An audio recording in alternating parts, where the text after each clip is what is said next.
He's joining us now. So it's 4:05, so I think we'll get started with our formal program. So welcome everyone. It's wonderful to see so many people joining us here. We've got 63 of us on the call at the moment. First up, I'm just going to do a brief land acknowledgement, and then I will tell you a bit about the order of our event today. So we're fortunate to live, work, and play on the traditional territories of the Snuneymuxw, the Nanaimo, and the Staminas nations. We acknowledge that the Indigenous peoples who have lived on these lands since time immemorial have experienced violence and cultural erasure, resulting in intergenerational traumas, and that systemic injustices continue to this day.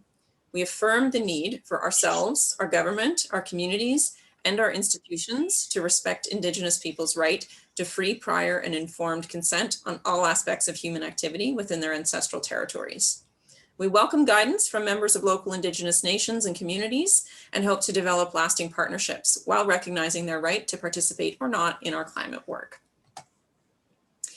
So we're going to start off our event with a poem before moving into the presentations by all the local organizations. If you can believe it, we've got 16 different local groups around the Nanaimo area today to tell us about their work. So I'm going to need to really strictly enforce a 3-minute time limit for each speaker. So I will hold up signs to show when there's 30 seconds left and when your time is up, and we'll move on to the next. We're going to pause between some of the presentations to just check in with everybody using a few poll questions and to collect some ideas, questions, comments as well using an interactive Jamboard, which Sam is going to explain in just a moment. We probably won't have time during the presentations today to actually take questions for the presenters. However, we will collect your questions through the chat or through the Jamboards that we use, and we'll forward those to the presenters after today's meeting so that they can hopefully get back to you as needed. So any logistical questions or concerns before I hand it over to Lori to introduce our poet?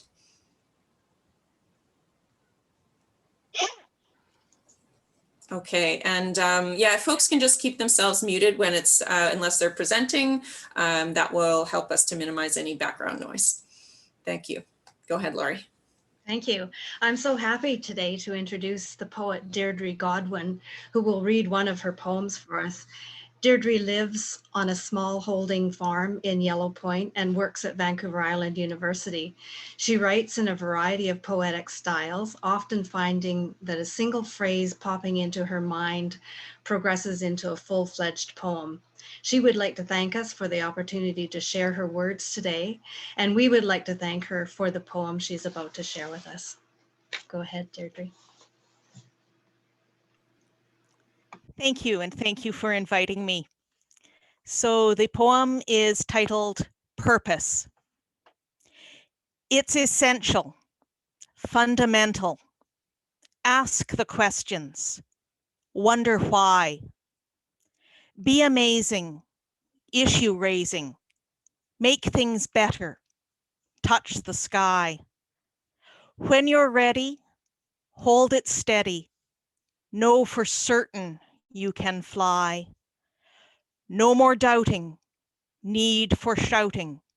Old conventions fade and die. It's essential, fundamental. Ask the questions, wonder why. Thank you.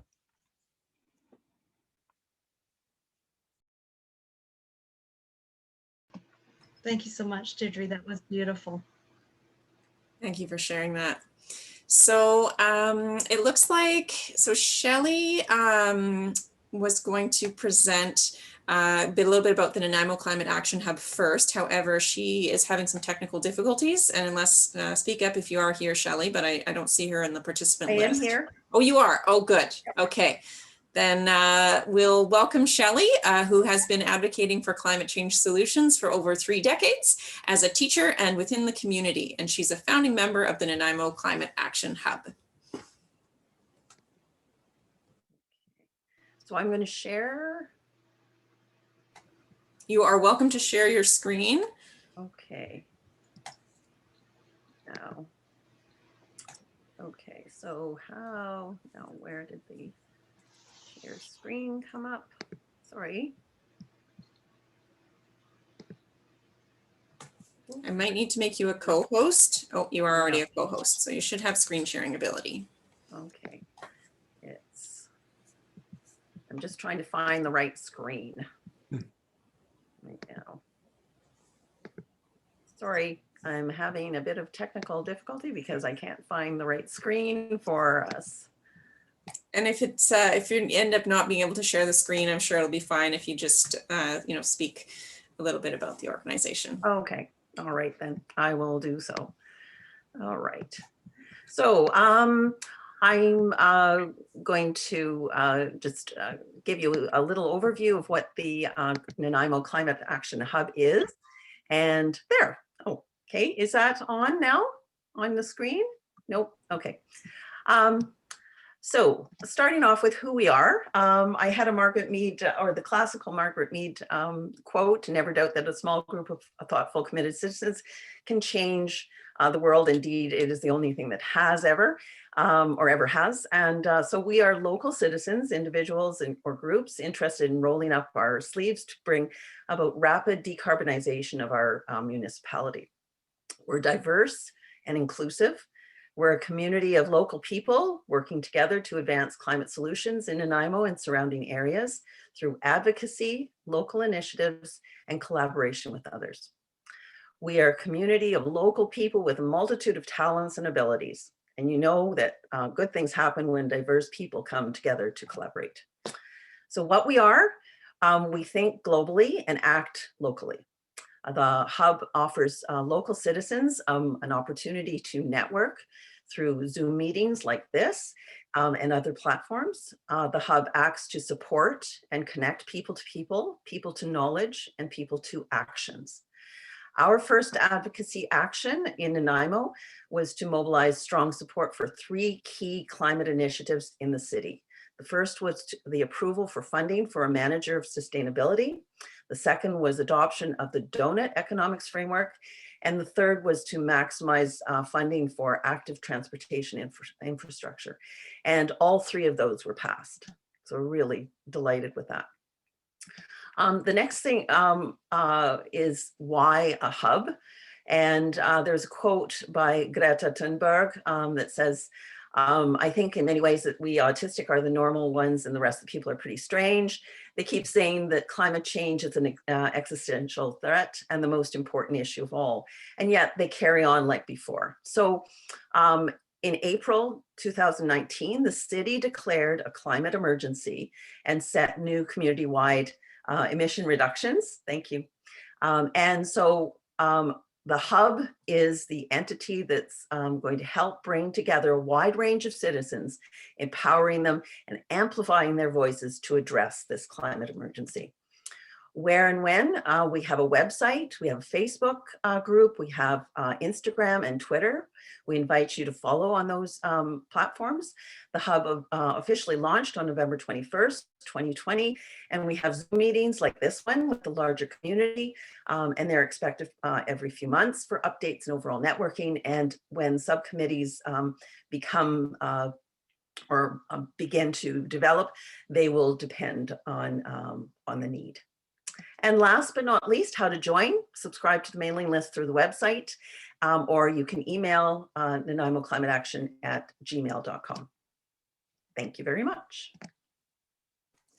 Thank you, Shelley. Wonderful. And I will mention to everyone as well that after today's meeting, we will send a follow-up email, which will include a list of all of the presenting organizations today, along with their website information, contact information, how to get in touch and how to get involved with each of those organizations.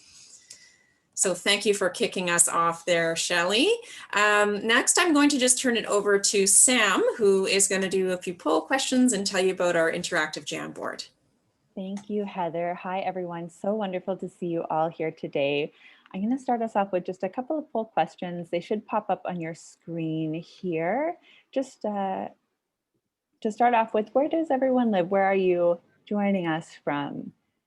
Be interesting to see just the diversity geographically. give everyone another couple of seconds.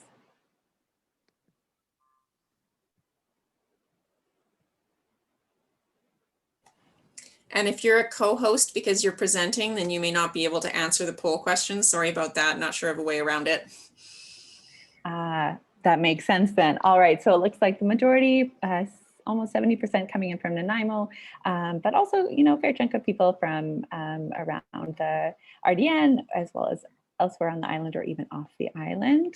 There's the results there for you. All right, and we also are super curious, how long have you been involved in climate work? I know for myself, I'm a newbie, but I also know that there's some folks that have really made this, their life's passion. Give everyone a couple more seconds here.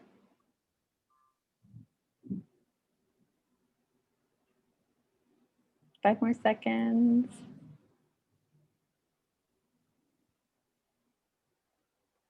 All right.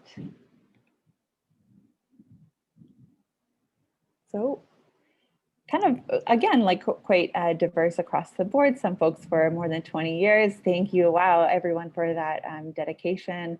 And then a few folks also just kind of starting out or interested perhaps in starting out. So we'll continue to do a few other polls like that kind of throughout our presentation. Today, one other thing that we have here to, again, just get people collaborating and sharing ideas is a Jamboard. And can everyone see my screen okay here? Yep. Yeah, perfect, thanks. If you haven't used Jamboard before, that's no problem, it's quite simple. At the top here, there's these little arrow keys. You can toggle back and forth between the different pages here. And it really is kind of like an interactive like sticky note board. So if you would like to share on this left-hand menu here, you can go down to right in the middle where it says sticky note. And I see some people have already popped on already. Perfect. You'll see a little sticky note pop up. You can change the color, whatever you'd like. Awesome. So kind of share whatever your ideas you'd like to share. You can say sign your name as well. I do believe that they are anonymous, or you can choose to share anonymously. Hit the save button. It will automatically give you the option to share and post another sticky note, so you can just cancel that, move your sticky note around. If you decide that you want to edit it or delete, you can do that from the drop-down menu as well. So we'll be checking in a couple times tonight, just to see what everyone's ideas are. So thank you so much, everyone. And Heather, I'll pass it back to you. Thank you. And if anyone didn't find it in the chat, I posted a link, which is how you actually get to and access that Jamboard. So anyone can just click that link and it'll pop up on your browser, the access to that Jamboard. So we've got a couple spots on there, as Sam said, for writing down your different ideas and comments. If you want to throw questions to the presenters in there too, that's fine. Just a place to collect everyone's shared input. So next up, I would like to invite Doug Fraser from Nature Nanaimo. Doug is a retired high school biology teacher, and he's the current president of Nature Nanaimo, which is a local naturalist club. Welcome, Doug.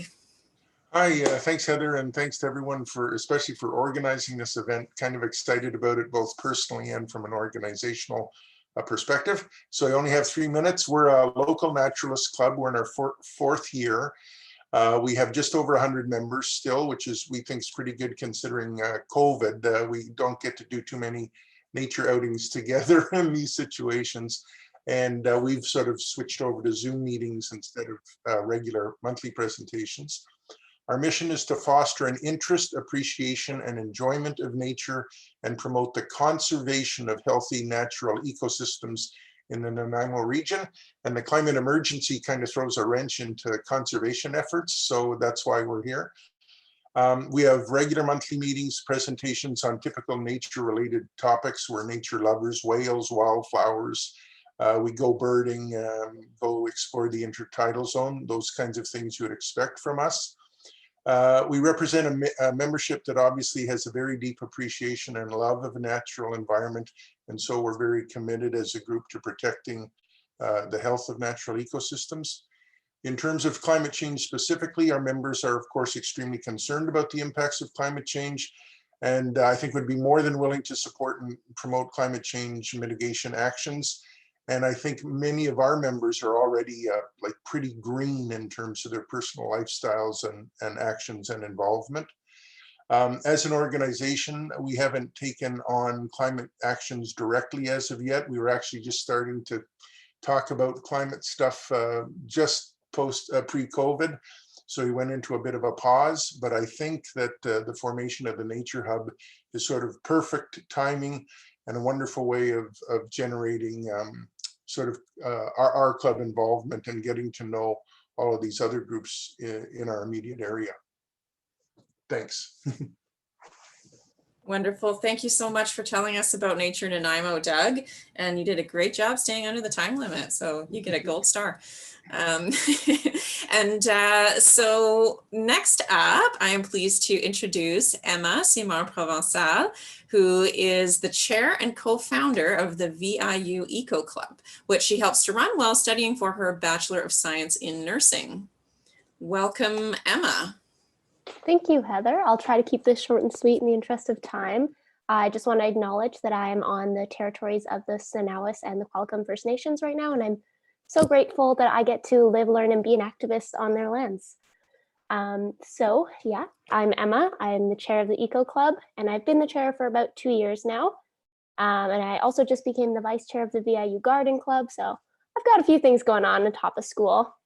But to get right down to it, the focus of the Eco Club is on direct hands-on action because we want to better our environment, and we're also looking to foster some sustainable mindsets, not just at VIU, but also just in the community in general.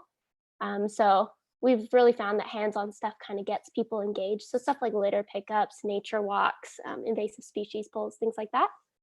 We're open to everyone, students, staff, faculty at VIU, as well as anyone in the general community. You don't even have to be from Nanaimo. Anybody who wants to join us is welcome. So we've got a few upcoming events right now. The first one is next Saturday. I'll put a link to our Facebook page in the chat if anybody's interested in looking at our events. But yeah, our first one is next Saturday. We've got a litter pickup near Bowen Road. We're going to go along those train tracks. We'll be following all the provincial restrictions, but anyone is welcome to come. And then we've also got a movie screening happening on February 8th. Again, all this information will be on our Facebook page if you go there. But it's a really awesome movie. Nanaimo Climate Action Hub is actually helping us sponsor it. It's about Indigenous environmental leaders across the Americas fighting for their lands against fossil fuel industry. Really awesome movie. It's called The Condor and the Eagle. I really recommend if you guys are able to join us. It'll be on Zoom, so no physical contact there. And yeah, we've got a bunch of other plans in the works. We're kind of waiting for February 5th when the restrictions come out again, see what happens there. But we're hoping to do some nature walks, some invasive species removals on campus. We might also be volunteering to help build an earth ship in Qualicum. If you don't know what that is, it's a type of eco-friendly home. They're really cool. I think you should Google them. But anyway, we've got lots of fun things in the works. So hopefully, if restrictions allow, we'll see some of you guys out there. And that's just a bit about our club. Thank you, Emma. That's great. That's really neat. I've never seen an earth ship in person, so I look forward to seeing more about that. Okay, so we thought at this point we just take a brief pause for anyone who's wanting to put a few notes in the Jamboard. There's a couple different pages there. I see lots of ideas already on that first page, which is priorities for climate action. Priorities for climate initiatives. It's pretty full there. So yeah, feel free to pop on over to another one of the Jamboard pages, just using that menu on the top. You can hit the arrow to the right and you can post your thoughts for ideas for collaboration in the Nanaimo area. That was one we thought perhaps throughout this set of presentations, people might have some good brainstorms going on about places where maybe some of the different organizations could work together. So feel free to pop your ideas in there for that. Letting us know also about just what initiatives have been successful or just throw in any of your other thoughts. I don't know if you had any more comments about the Jamboards there, Sam, while people are maybe taking a moment to do that.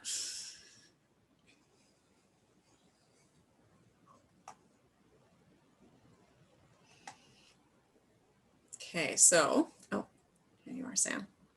Oh, I was just going to say, just echo the that there is another page there, and we can add additional pages for any of those three questions or places to share. You don't need to crowd everything on the first page. Okay, so well, while we're doing the Jamboard, I'll just tell you the next presenter is going to be Barb McClellan. She is representing the Mid-Island Electric Vehicle Association. So Barb, you can be getting ready to present here. And right, looks like people are getting some good comments, and oh, somebody has a really big sticky note for education there. So I guess that's a big priority for someone. Okay, so Barb, whenever you're ready, if you'd like to begin, please go ahead. Okay, thanks Heather, and thanks for inviting us to this event. The Mid-Vancouver Island Electric Vehicle Association, which we refer to as MEVA, got started in the fall of 2019, thanks in large part to the efforts of my co-president Joyce Lee, who just talks to everyone at charging stations about their cars and things, and she really got it going. And we all came together in October of 2019. And again, we have to thank Dave Baer of Harris Kia for hosting us initially and helping us in other ways, such as setting up our Facebook page.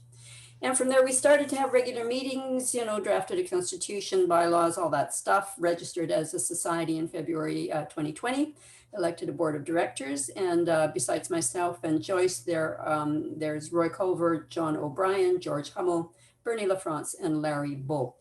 And the purpose of the society is to promote, encourage, develop, and support the adoption and use of electric vehicles in our area.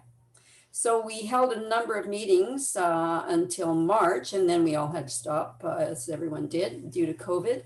And we had planned to participate in various community events, such as Earth Day, to promote EVs. But again, all that went by the board. However, our board has continued to meet regularly, switching to Zoom in April. We got our website up and running thanks to one of our members, Fred Leggetti. And we did a socially distanced photo shoot in May near Qualicum using our newly acquired banners, which are for promoting us. And the photos are featured on our website at islandev.org. Board member Roy Culver produces a newsletter at least once a month to keep members informed. And we have an mail out to them as well if things come up. We've met a couple of times with Jamie Rose, Manager of Transportation for the City of Nanaimo, to discuss how the city is developing its transportation plan to reduce carbon emissions. And we worked with other BC EV clubs to lobby various levels of government on issues related to electric vehicles. In July, some of our members attended the EV support rally in Victoria, organized by the Victoria Club. And in the fall, a few of us checked out the Comox Valley Club's National Drive Electric Week event in Courtenay, which had to be scaled down from what they usually do, but they still managed to get it in there. We had a mini rally to Chemainus in November, but we were really disappointed. It was a beautiful day, but there weren't very many people in Chemainus. It was November 4th. It was a beautiful fall day. Anyway, we're continuing to do what things we can. During the October election campaign, we collaborated with the other EV clubs to take 10 key positions to all the candidates and requested responses. And most of them did respond. And currently we're making tentative plans for the summer when we hope various in-person activities and events will resume. We received a small amount of funding from Emotive BC to help with our promotional materials and to produce 1 or 2 stories for their Live Electric campaign online. So anyway, that's a bit of an introduction to us, and you can visit our website or find us on Facebook. Thanks. Great, thank you.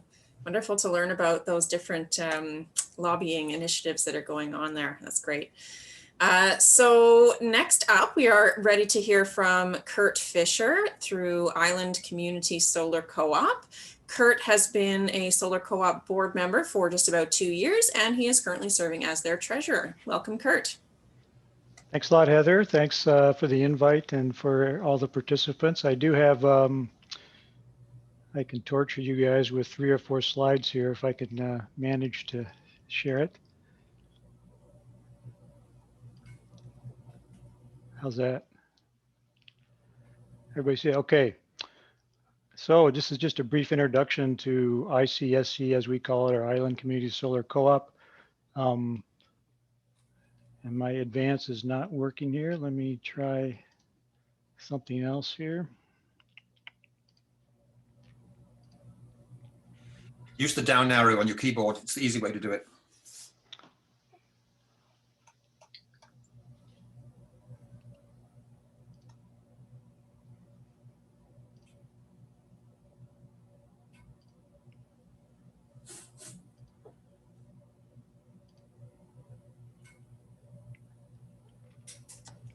And you can just do it like that and click through even without it being in presenter mode. We can still see the slide there if you like. Yeah, I may not have a choice because I'm not getting the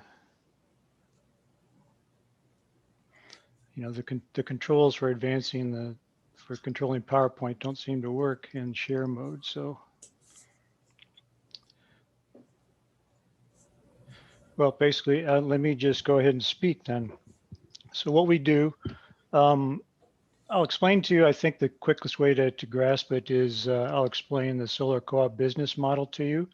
So what we are aiming to do, we're in development phase here. We're not actually in business yet, but we will be recruiting clients on Vancouver Island. They're typically going to be businesses just because of the economies of scale, the size of the electricity usage needs. It'd be a very large single family home to use enough power to justify what we're doing here. So what we're going to do is we're going to lease solar PV installations to these clients, and they will finance the equipment by selling investor shares to people like yourselves. So investor shares will be sold at $450 each. That money will be used to buy the solar array and have it installed at the client site. And then the client will make a monthly lease payment to us for the solar array. So you see the 3 parties here. There's us, there's the investors that are buying the equipment basically, which will be owned by the co-op. And then the client will be leasing this equipment, which will be installed on their site. So for the clients, the monthly lease payment will be less than the cost of the electricity that they would have been purchasing from BC Hydro. So they're benefiting. The investors, with the part of the revenue from the lease payments, will be paying the investors a dividend on each share that they own. So they're going to benefit. So it's a win-win. And the idea is that there'll be enough, the lease payments will be enough to pay the dividend and pay for our administrative costs and allow us to grow so we can stay in business and keep selling our business model to more clients. One key thing I'll mention in my last 30 seconds here, if you think you might be interested in buying investor shares, prerequisite is you must be a member of ICSC and you must have been a member for an entire year. So we may be selling investor shares in 2021 yet. So if you think you may, obviously you're not obliged, but just become a member. It's $50 per year for lifetime membership in the co-op, and then you'll be qualified to buy investor shares someday. And that's it. Thank you very much. Thank you, Kurt. Appreciate hearing about that new innovative business model. Okay, so Sam has a couple more poll questions ready for us here. Yeah, so I just have to say I'm super impressed so far with all of the presenters. This has been really interesting. I hope that everyone else is enjoying this also. Our next poll questions should be up on your screens there. Curious how many of us drive an electric vehicle? Give everyone a couple more seconds.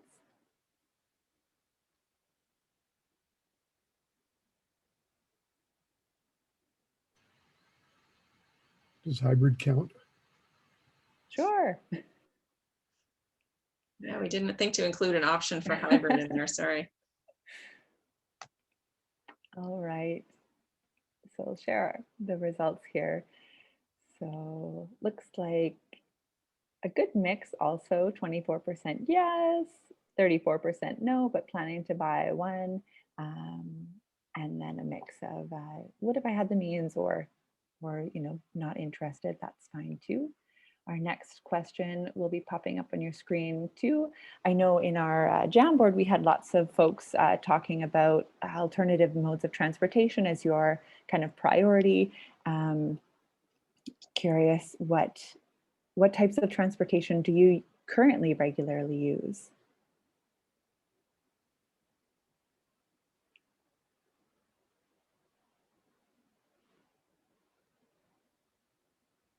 Well, I'm glad I included the option of boat, electric, or human powered in there because that was a last minute add there. I just thought maybe we have some really keen kayak to work commuters or something in the call here. So I see there's a few people who are selecting that option.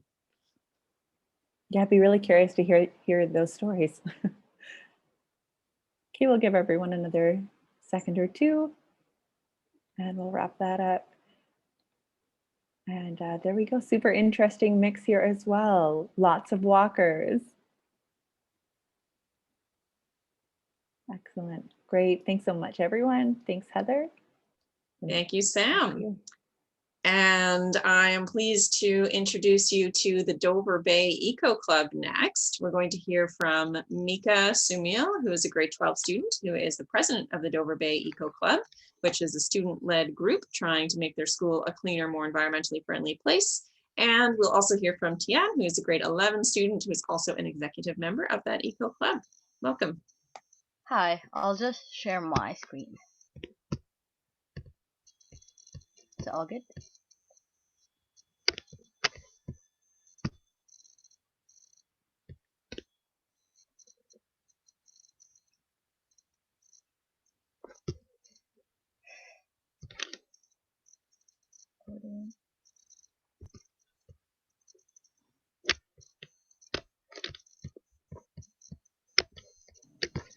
Okay. Good afternoon, everyone. My name is Mika, and I'm grade 12. Hello, everyone. My name is Tian, and I'm in grade 11. We're two executive members of the Dover Bay Eco Club. We are a student-led group which focus on practicing and promoting environmentalism. We have many different activities in school and community to provide an abundance of leadership opportunities for our members. We have also taken on larger initiatives such as the BC Green Games competition and being involved in the Nanaimo Climate Action Hub. In the past, we have currently done a lot of tree planting, stream keepers, and broom busting in the community. Just last year, before COVID, we planted over 400 trees in 2 locations in Nanaimo. And another one of our community involvement is the forage fish surveys. Yeah, so for the forage fish surveys, every month we collect and filter sand samples from Invermere Beach and send them to a research team at VIU, who then examines the samples for forage fish embryos. And that information helps scientists monitor our forage fish population, and in turn it benefits the health of our marine ecosystem. Awesome. And we also have a food forest, a community garden at our school that we've built from scratch 5 years. It was a 5-year process that started in 2012. And now we plant a great variety of vegetables, fruits, and herbs. We are also planning to have a seed sale fundraiser soon from seeds we harvested during the summer. Food forest is really a great experience that allows students to experience the joy of growing their own food and the independence and sustainability that comes with it.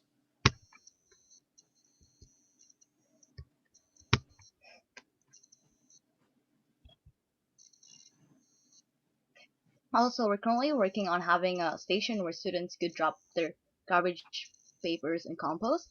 New this year is collecting used pens, old electronics, and ink cartridges, which are being recycled in Staples. Our main goal is to get rid of all the garbage bins in classes. This way we are saving tons of garbage bags, which reduces our carbon footprint.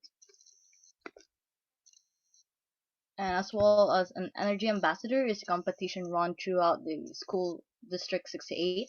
And it's a competition between schools for who can save the most energy. Tober Bay has won Energy Cup twice through hosting sweater days and where we turn down the heat by 2 degrees, light and water audits to ensure everything is turned off, as well as elementary school presentation to spread awareness and get younger grades involved in helping the environment and helping us by participating in their own events. And that's all. Thank you. You can reach us on our social media accounts, and we also have a website. Thank you so much, Mika and Tian. Great to have you here representing the student population.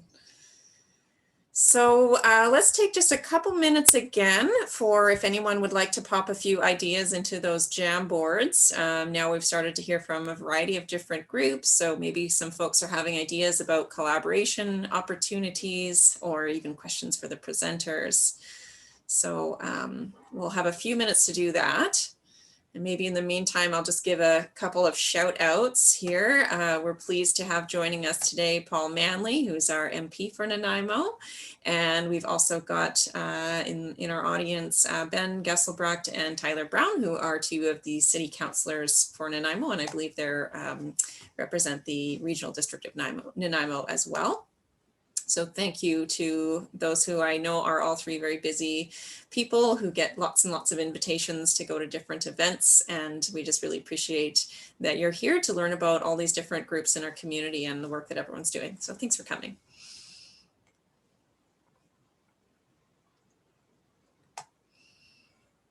Okay, seeing lots of great ideas popping up here on the Jamboard.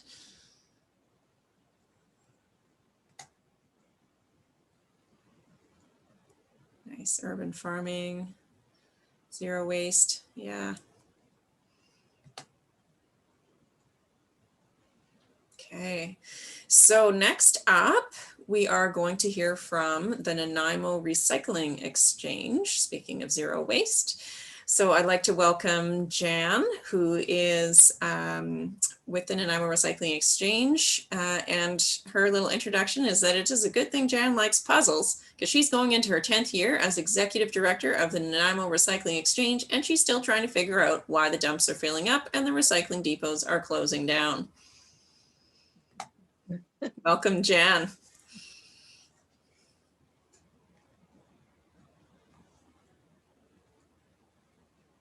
Nope, I'm not hearing Jan. Are you there, Jan?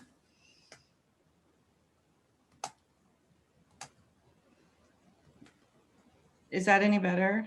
My mic is, yes, there. Now I can hear you. Doesn't play along sometimes. So most people know the NRE from the days of our recycling depot that we had to close in 2018. Since then, we've had to do some rethinking about the NRE and research about the state of the art with recycling and plastic and mostly the circular economy. We're still reinventing ourselves a little bit, doing committee work and waste audits with the RDN, but we're really focusing on the zero waste platform to try and get an active local circular economy going. So how do I join the dots between zero waste and climate?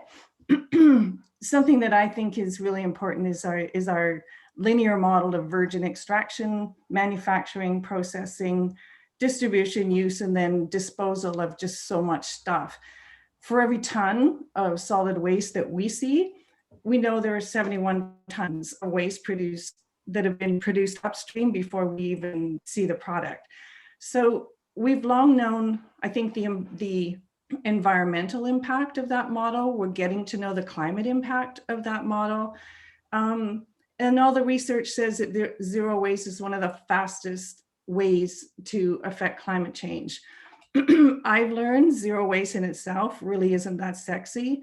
It doesn't always get a lot of traction or attention, funding, you know, and I wonder about that sometimes. And I think of my generation, I'm some kind of product from the 60s and the 70s, hippie movement, David Suzuki, Stephen Lewis, Maud Barlow.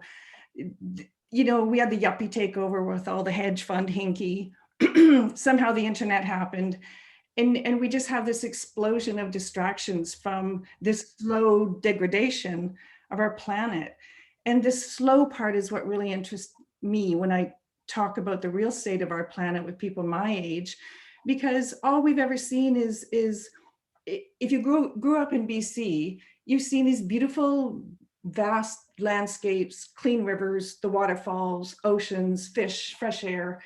And it, you know, I really feel like my generation just lacks the urgency gene that somebody half my age or a third my age knows in their bones. So it doesn't seem to matter how many acres burn in how many countries. Everyone's afraid to leave the old economy behind. And I think that's what kind of holds back zero waste in a way. So I've learned that zero waste gets a lot more better traction if it's coupled with economic development. And so that's why we are really working to promote the economic development part of that, from green jobs of reuse and repair and recycling, and also remanufacturing, because that reduces the footprint of that linear path that goes straight from extraction to landfill. And that's me. Thank you, Jan. Can really appreciate your passion and commitment to what you rightly describe as not always the most popular of climate solutions. So really glad that we were able to get you here to share with us this important stuff today.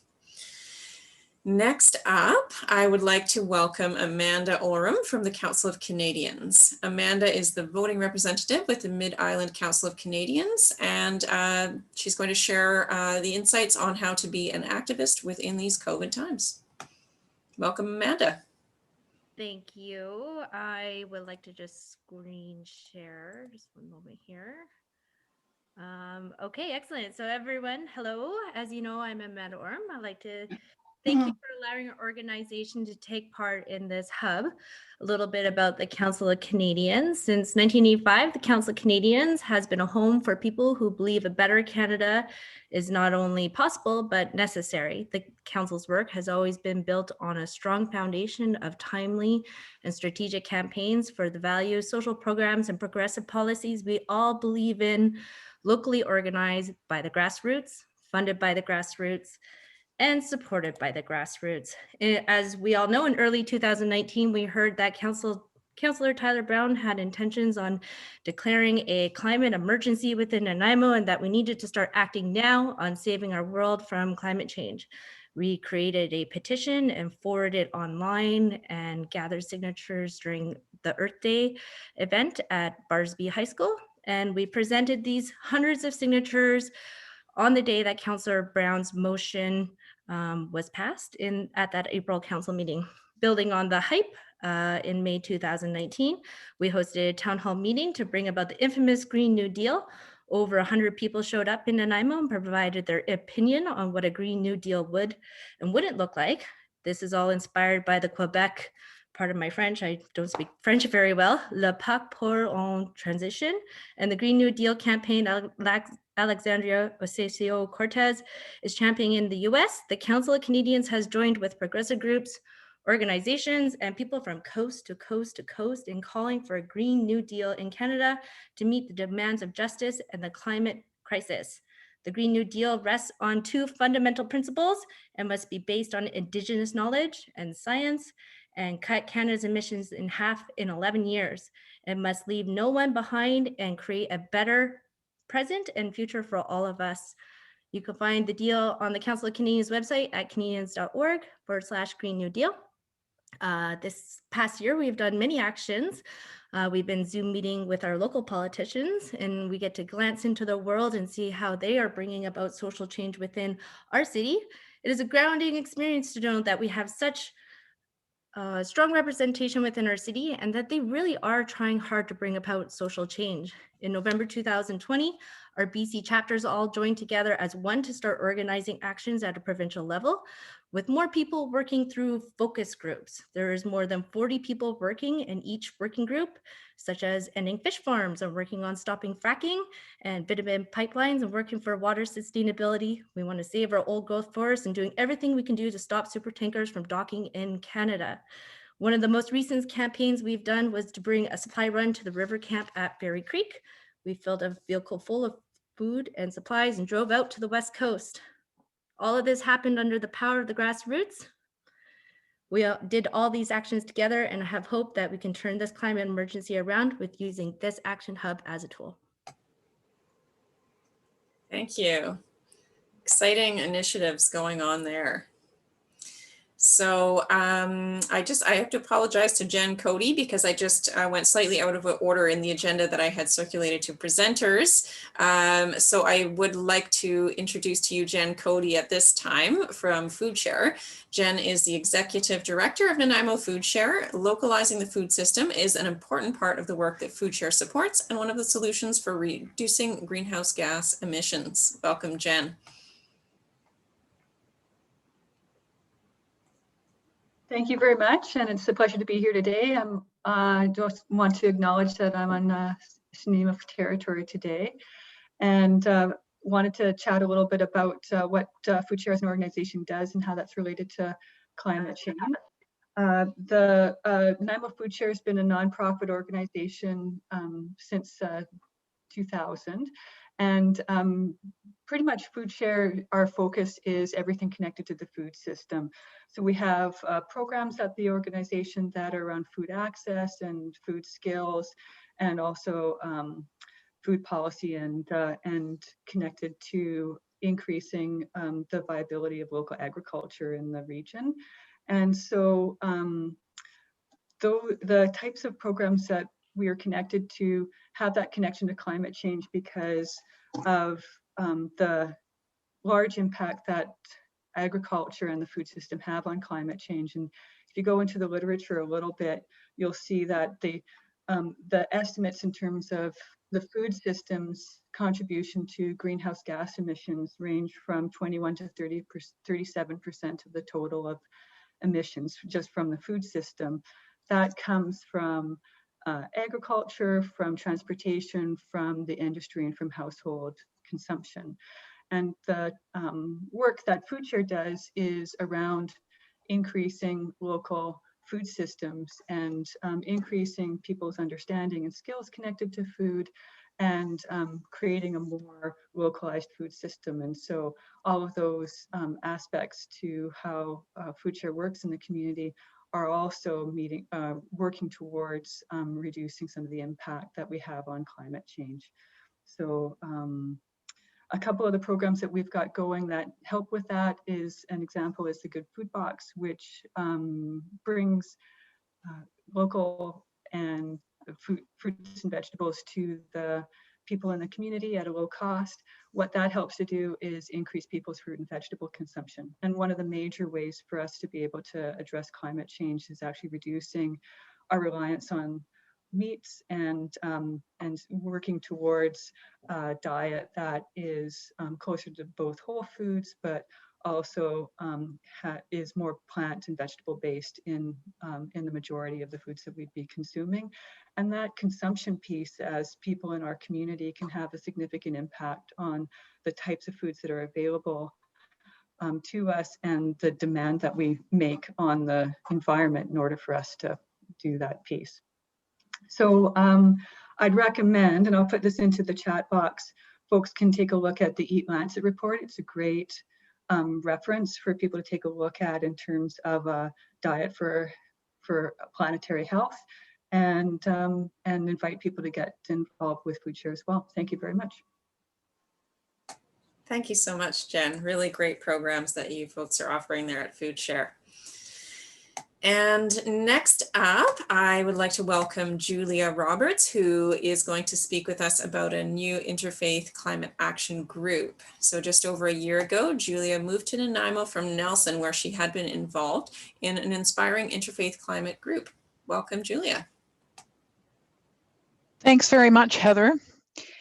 The group that I belong to in Nelson, the Nelson Interfaith Climate Action Collaborative, was a real joy to me. It was just a wonderful experience to work with people from different faiths. We were able to make decisions by consensus easily. We got into the habit of holding climate vigils on the 22nd of each month, echoing the fact that Earth Day is on April the 22nd. We also held climate vigils during the Paris climate talks and other similar international events. On Earth Day before COVID, we organized a parade on the main street of Nelson, which was lots of fun. And we also worked on improving the energy efficiency of our faith buildings. And we started looking at reducing greenhouse gas emissions from transportation to faith events, meetings, services, etc. Now, you might be wondering why faith communities are concerned about climate change. In fact, many religions speak of the beauty of the earth and our responsibility to care for it. I think we need a huge change of heart so that we love Mother Earth instead of exploiting her. And in order to rein in climate change, we need to make really serious changes in our lifestyles and economics. And some of the people who've already spoken here are talking about various aspects of that. And so if we surround all those necessary changes with prayer and meditation, that can help us to stay calm, maintain hope, embrace change, and work together peaceably. In my experience, prayer can change our perspective or help us to see new possibilities that just never occurred to us before. So since I came to Nanaimo, I've been looking for an opportunity to create some kind of an interfaith climate group here. Recently, I learned that Green Faith International, which is a group out of New York City, is organizing a global day of action that they're calling Sacred People, Sacred Earth, and that's going to be on March 11th. The idea is to have faith groups around the world each hold their own local events to highlight some local environmental concern. And so their suggestions are things like ringing church bells, posting videos on social media, or hosting some kind of an outdoor event like a parade. And so I've got a meeting arranged for this Wednesday, February 3rd, to plan our Nanaimo event. And then we'll be promoting it with the mass media, social media, and through the Climate Hub. So I hope that this climate action group, interfaith group, will grow over time and beyond the March 11th. And I'll put my email and phone number in the chat if you're interested. Thanks so much. Thank you, Julia. Good to know about that upcoming date. All right, Sam has a couple more poll questions for us, the last two poll questions of the evening.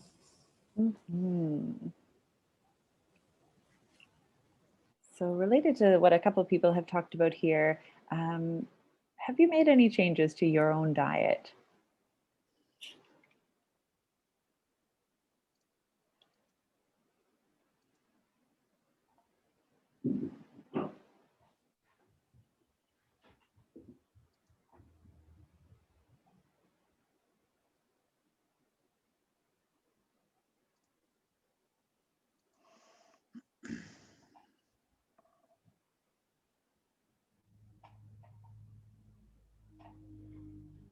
Give everyone another couple of seconds.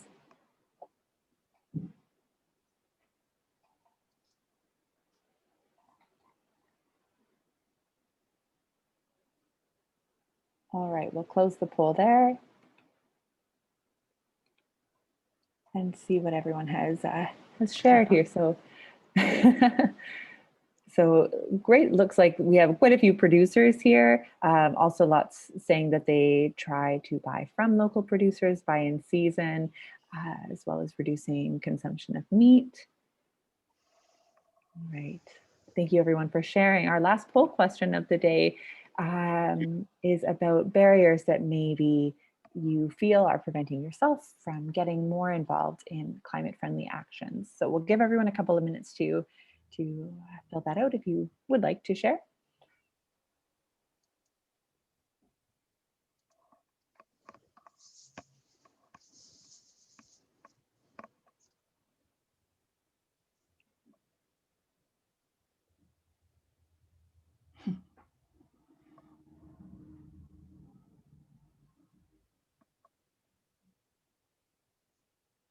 We'll give everyone a couple more seconds.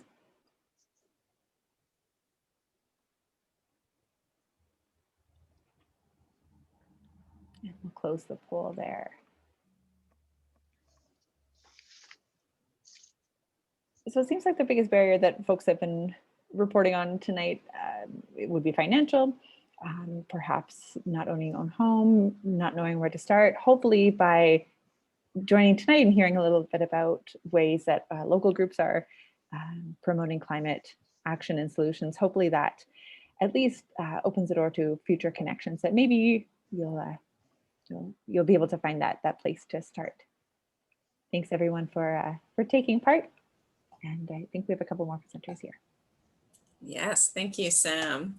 We've got 6 more presenters and we are right on schedule. So good job, everybody, staying on time. So next up, I'm happy to welcome Rob Fuller with Extinction Rebellion Nanaimo. Robert is an environmental activist and coordinating member of Extinction Rebellion Nanaimo, which is an autonomous group, part of a global environmental movement in over 70 countries with the stated aim of using nonviolent civil disobedience to compel government action to avoid tipping points in the climate system, biodiversity loss, and the risk of social and ecological collapse. Welcome, Robert. Hello, and thank you for the invite. I'm a member of ACER Nanaimo, as was stated, part of a global movement right now. Extinction Rebellion has 3 aims in itself. The first is government must tell the truth by declaring a climate and ecological emergency, working with other institutions to communicate the urgency for change.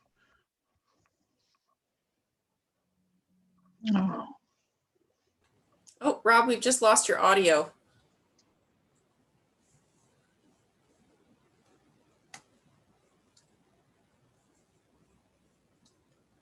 Too late.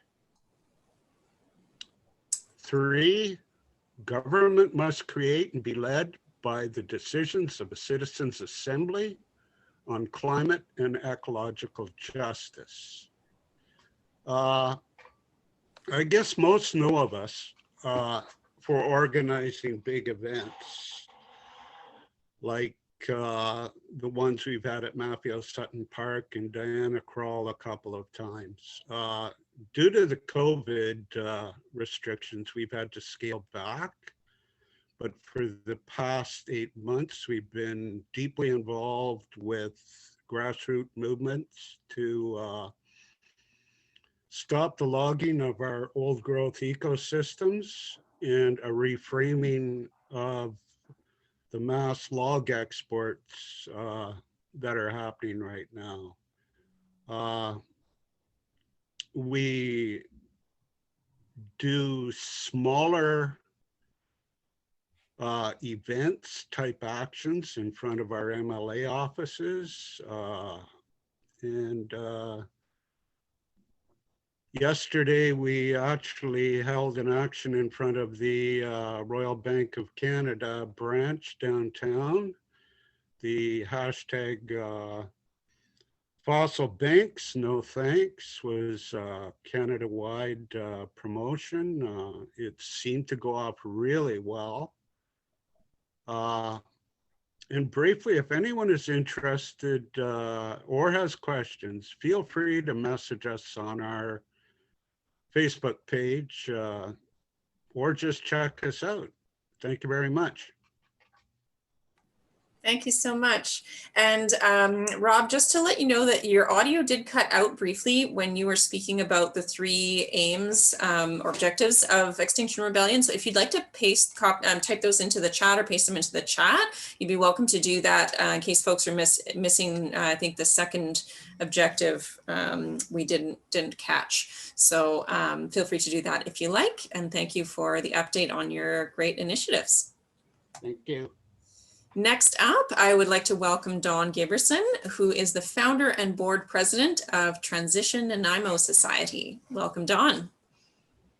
Thank you, Heather, and nice to see everyone on the call tonight. I want to acknowledge that I'm coming to you from the traditional and unceded territory of the Nanaimo First Nation, and I express my gratitude for the opportunity to live, work, and play on these sacred lands. I'm going to do a little video presentation or a little screen share. And I have to apologize that my slides do not look anywhere near as nice as Mika's and Tian's. So now, why are we at the, oops, okay.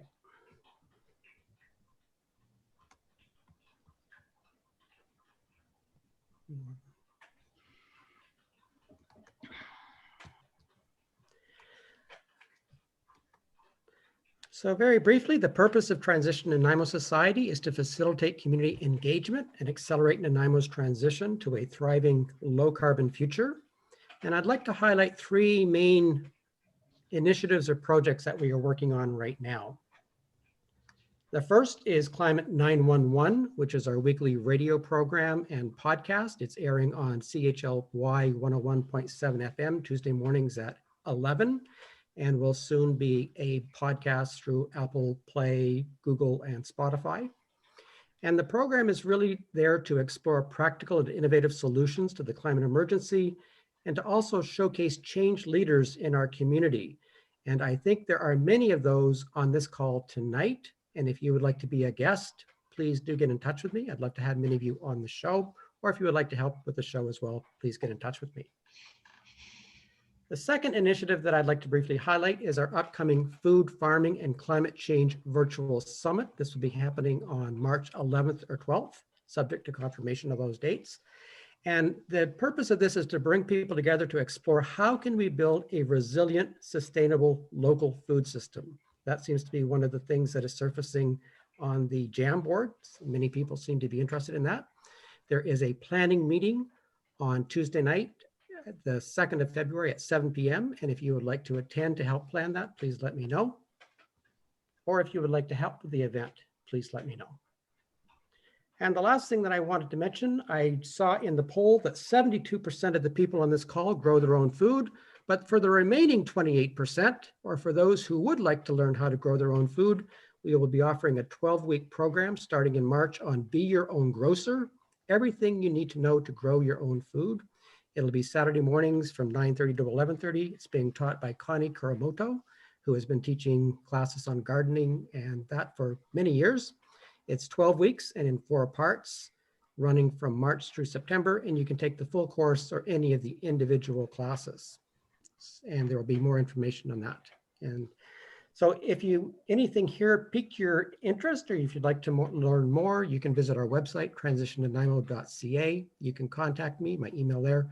Or for those who like to get in touch the old-fashioned way by telephone, my phone number is there as well. So thank you for the opportunity to meet with you tonight and tell you a little bit about what we do. Thank you, Don. I look forward to that Food Security Summit coming up in March. So next we have Steve Hextall, who is part of the Awareness of Climate Change Through Education and Research group, which is abbreviated ACER. Steve is a former ACER coordinator who is still involved in climate change outreach and education. Welcome, Steve. Hello, thanks for having me this evening. I'm glad I could join. I'm just going to share my screen as well. And let's see if that work. Yeah, there we go. So yeah, ACER is Awareness for Climate Change Through Education and Research. So what we do is go out into the community and we work with different groups. We're a university-based group, so most of the people who are members of ACER are students at VIU, and the group is led by a coordinator, which is a position I used to hold, and there's a couple of professors who are involved in the program here, and we work with different groups throughout Vancouver Island. I recognize there's a couple of people on this call today who I've done presentations for or worked with in the past, and we go into classrooms, we go out into community groups, and anywhere on the island, really, anywhere we can easily get to and bring a presence to. So events, and the aim of the group is to raise awareness of the science behind climate change and how it's going to impact us, and then also highlight the ways we can change our lifestyles, change our behaviors to reduce our carbon footprint and make better informed decisions. So we do this through presentations. We go into classrooms and things, do the presentations, but we do workshops as well to try and engage different age groups. So we have different events, we have different experiments and things that we can use to engage children. And I've done classes with elementary school children and anywhere throughout the curriculum. And then we also do an annual symposium each year. I don't think it happened last year, but we try and do one every year and focus on a different topic of climate change, a different impact. So it could be oceans, it could be farming. Well, I know it's been discussed here a little. So yeah, here is our email address at the bottom of the page here, acer@viu.ca. We love it when people reach out to us and try and get us to and ask us and organize an event where we can come and attend, and we can either run a booth, we can give a presentation, do anything we can to engage with people and increase the awareness for climate change throughout Vancouver Island. Thank you for listening. Thank you very much. Wonderful to learn about your organization. That one is new to me, I have to say. So pleased to know you're out there, and sounds like there's definitely multiple different levels of education represented on the call today. So maybe some opportunities for collaboration there. Speaking of which, we'll take just a couple minutes again for anyone who would like to put some thoughts into the Jamboard. And maybe this time I won't talk through the whole time to do that, to allow people to think. So I'll give you just a minute and we'll come back.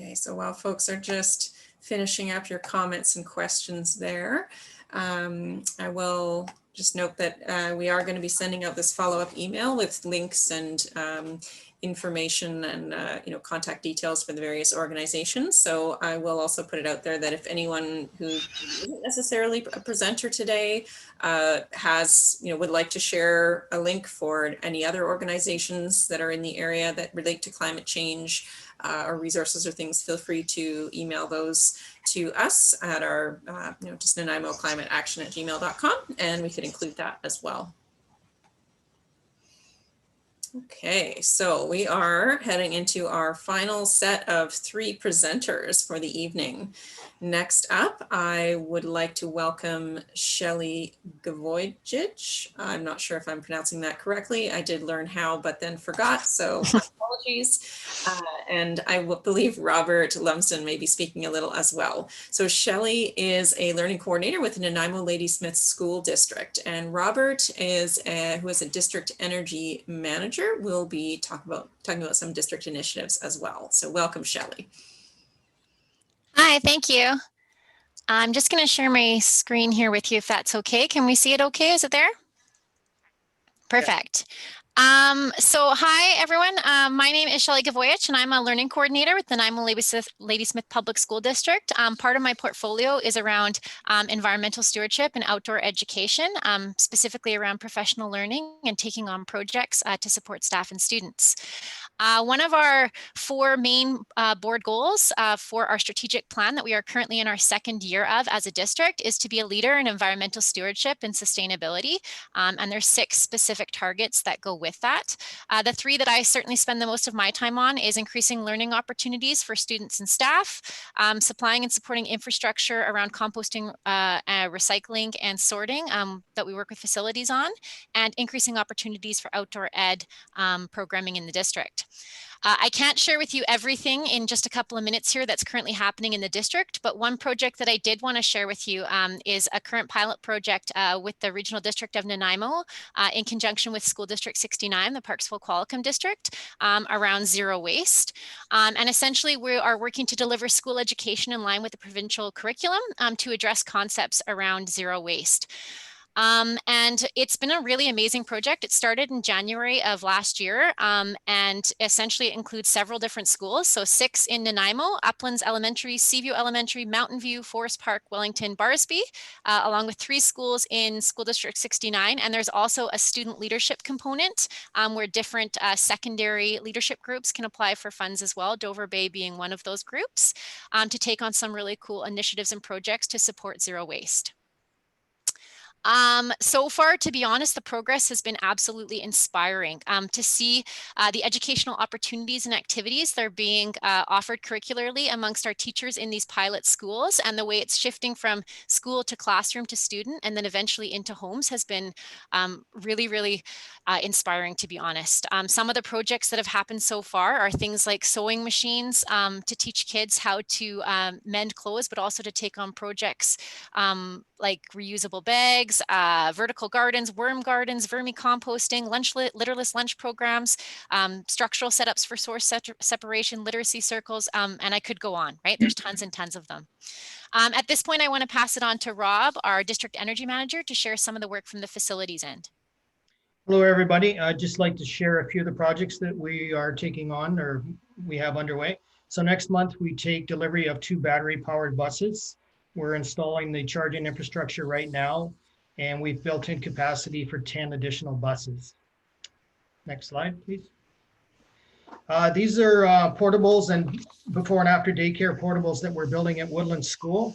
And it's a joint project between district staff, tradesmen, and students, the learning alternative students. And special attention is focused on energy efficiency. So heat pumps, LED lights, occupancy sensors, CO2 sensors, through thermopane windows, 2x6 walls. And typically, if we put them on a site, we think they're about 30% more efficient than the buildings that they're on the site they're sitting at. This is a boiler upgrade that we did at Park Avenue School. So we try and get one of these done every year. And this one was projected to be a 25% decrease in fuel and CO2 emissions, and estimated to save 13.3 tons of carbon annually. These are just some of the initiatives we do. This is Energy Cup Challenge we have, and we're trying to spread the words or change the behavior of staff and students, and maybe they'll take the message home as well.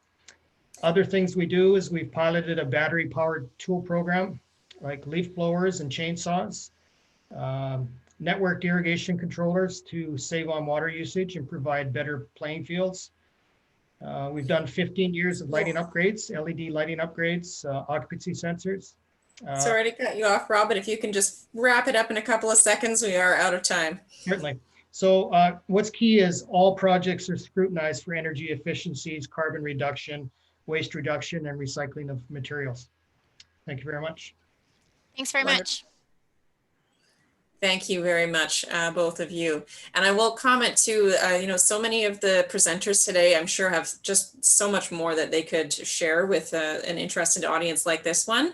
And so, please let's stay in touch about potentially future presentations, maybe of a longer duration where we really zoom in on a particular area of interest. We'd love to coordinate on that sort of thing, because I can just tell how much wonderful information and initiatives are out there that we're all dying to hear more about, but we only have 11 minutes left today. So on that note, I would like to welcome Paul Chapman from the Nanaimo Area Land Trust. Paul is the Executive Director of NALT. Welcome, Paul.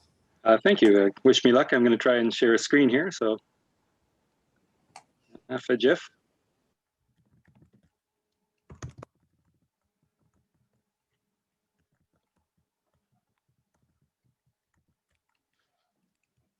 Hello, I'm Paul Chapman, the Executive Director of the Nanaimo Area Land Trust, also known as NALT. NALT has been going for 25 years, working to fulfill our mission to support, promote, and protect the natural values of land and water in our area. This is our area.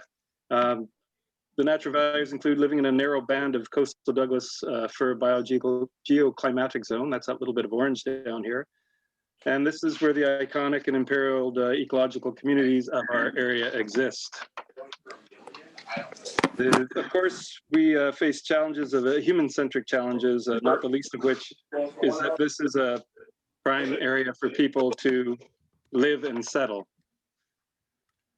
The Douglas treaties allowed there are a series of documents that allowed the Crown to claim title to vast swaths of Vancouver Island, which set up the Enan land grant, which was a transfer which was overly generous and expanding gift of land for the unfulfilled promise of a completed railway. And if you look at this map, the ENN legacy, this previous map showed the ENN lands, and now I'm circling that green. And so this green is private managed forest land, largely managed by Mosaic at this point, and also the places we live. And oddly enough, the Agricultural Land Reserve puts barriers to conservation in place, and it's a kind of a strange thing, but if you look at down, there's a little green spot that overlaps the little orange place that was the coastal Douglas fir biogeoclimatic zone, and there are just things that we can't do because of ALR zonation. So what are our conservation tools? Although they may not have been dreamed up and designed with climate change top of mind, they do relate to climate change mitigation and adaptation. Information and education, largely focused on the use and proliferation of native plants and native landscapes and watershed health. Our native plant nursery provides plants for use in landscaping, workshops and guided plant walks, volunteer opportunities, and I should mention that the land there is now owned by NALT, thanks to the generous gift of a life estate by Annika and Peter Van Kerkel. Acquisition. This is what we're maybe best known for, such as buying the land that is now the Caudle Lake Park in Lindley Valley or Mount Benson Regional Park, but we've been involved in other acquisitions as well. Conservation covenants. These are legal protections attached to title that protect the natural values of public and private property. It takes a willing owner for these to happen. And like acquisition, these can protect sensitive ecological communities and features, and perhaps offer refuges for endemic species to weather the changes of a changing climate. These are the locations of 12 of our 13 conservation covenants we currently hold. And water stewardship. Our watersheds, both wild and settled, are our front lines of climate change. I'll just skip ahead to the final slide, which is a NALT brand and NALT's website. Go there to link to our Facebook and our YouTube and find out more about us. Thank you. Thank you very much.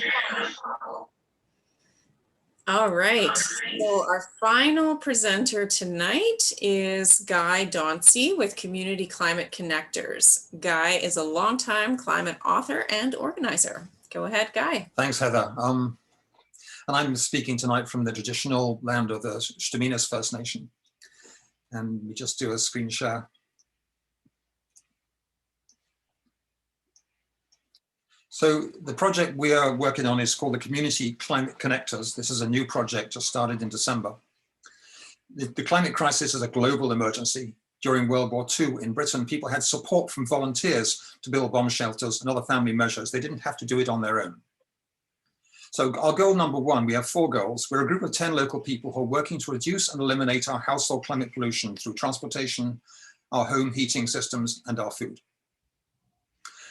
That means through our transport, that means walking, cycling, e-bikes, transit, electric vehicles to eliminate our use of oil.